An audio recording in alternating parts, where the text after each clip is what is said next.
Hello guys, আমি দেখো ready হয়ে গেছি, যাবো কিন্তু মাসি বাড়ি। আর কেন যাবো সেটা তো তোমরা পুরো ভিডিওটা দেখলেই বুঝতে পারবে। দেখো আমি কিন্তু রেডি হয়ে গেছি, আর কি আমার রেডি হওয়া দেখে আকাশ শুরু করে দিল কান্না। তাই জন্য আর কি ঘরের মধ্যে বসেছিলাম, তারপর আর কি অনেকক্ষণ বসে থাকলাম, তাও আর বৃষ্টি কমলো না। তারপরে চলে আসলাম নিচে। মা আর আমার কিন্তু একটা ভিডিও করার কথা হয়েছিল, তো যেহেতু বাড়ি থেকে তো বাইরে বের হতে পারছি না আমরা, তাই ভাবলাম যে না ঘরের মধ্যে ভিডিওটা করে নিই। আমি তো রেডি হওয়াই ছিলাম, মাকে বললাম রেডি হতে, মা বললো যে না এত গরমের মধ্যে আমি আর রেডি হতে পারবো না, চলো আর কি এইভাবে ভিডিওটা করে নিলাম আমরা। আর ভিডিও করতে গিয়ে যা যা কাণ্ড হলো তোমাদেরকে কি আর বলবো। আমিও যেহেতু ভিডিওতে খুব একটা এক্সপার্ট না আর মাও না, তাই জন্য আমাদের প্রথমে একটু অসুবিধা হচ্ছে। তো আর কি আশা রাখি করতে করতে অভ্যাস হয়ে যাবে। আর তোমরা যদি আরো বেশি বেশি করে ভালোবাসা দাও, আরো ভালো কিছু করার চেষ্টা করবো। তো সেদিন কিন্তু আমরা একটাই ভিডিও বাড়িতে করেছিলাম, আর সেটা কিন্তু আমি পোস্ট করেও দিয়েছি। আর সেই ভিডিওটাকে তোমরা অনেক ভালোবাসা দিয়েছো, তার জন্য সবাইকে অনেক অনেক অনেক ধন্যবাদ। তারপরে অনেকক্ষণ পর বৃষ্টি কমে যায়, তারপরে কিন্তু আমরা চলে আসি মাসি বাড়িতে। আর বাকি সব ভিডিও কিন্তু আমরা এখান থেকেই করেছি। প্রথমে এসেই কিন্তু আগে আমরা অনেক ছবি তুলে নেই, আর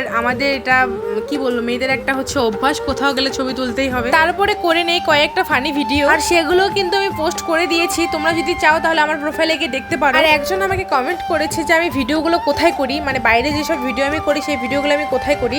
তো আমি মাসি বাড়িতে এসেই কিন্তু করি। যাই হোক অনেক ভিডিও করে নিয়েছি আমরা। আর এখন দেখো বুনু এখানে ছবি উঠছে, বুনু ছবি উঠবে আর আমি ওকে ডিস্টার্ব করবো না, তা কি কখনো হয় বলো। তো সেদিনে ওয়েদারটা দেখো শুধু এত সুন্দর ছিল, ঠান্ডা ঠান্ডা, আর এত পরিমাণে হাওয়া দিচ্ছিল কি বলবো তোমাদের। তো দেখো এখন প্রায় সন্ধ্যা নেমেই গেছে, আর আমাদের ভিডিও করাও কিন্তু শেষ হয়ে গেছে। তো আর কি এখন বাড়ি যাওয়া যায়। তো এই তো আমরা রেডি বাড়ি যাওয়ার জন্য। এখন নিচে যাবো, নিচেকে মাসির সঙ্গে একটু দেখা করে তারপর আমরা বাড়ি চলে যাবো। আর চলো তোমাদেরকে একটা জিনিস দেখাই। এই দেখো গাছটার মধ্যে কত সুন্দর ফুল হয়েছে না। গাছটা কিন্তু সেরকম ভাবে কোনো বড় হয়নি এখনো, তার মধ্যে দেখো এত সুন্দর ফুল হয়ে গেছে, কত ভালো লাগছে দেখতে বলো। তো দেখো নিচে আসতে মাসি কিন্তু আমাদের হাতে ধরিয়ে দিল কমপ্লেন। জানো তো এটা খেতে গিয়ে এক কাণ্ড, আমার জামার মধ্যে পড়ে গেছে। তারপর আমি সঙ্গে সঙ্গে ধুয়ে নিই, তাই জন্য কোনো দাগ পড়েনি জামার মধ্যে। তো আর কি তোমরা ভিডিওটা দেখতে থাকো। এখন আমরা বাড়ি যাই। মাসি কিন্তু আমাদেরকে আরেকটু থাকতে বলেছিল, কিন্তু আমাদের হাতে সময় ছিল না, যেহেতু বুনুর বাড়িতে এসে টিউশন ছিল, তাই জন্য আমরা লেট করি। আরে আরে কোথায় যাচ্ছ বলে যাও, ভিডিওটা কেমন লাগে। আজকের ভিডিওটা কিন্তু আমি এখানেই শেষ করছি। দেখা হবে তোমাদের সঙ্গে আর নতুন একটা সুন্দর ভিডিও। আবারও আমি চেষ্টা করবো তোমাদের সামনে সুন্দর সুন্দর ভিডিও নিয়ে আসা। ততক্ষণের জন্য সবাই ভালো থাকবেন, টাটা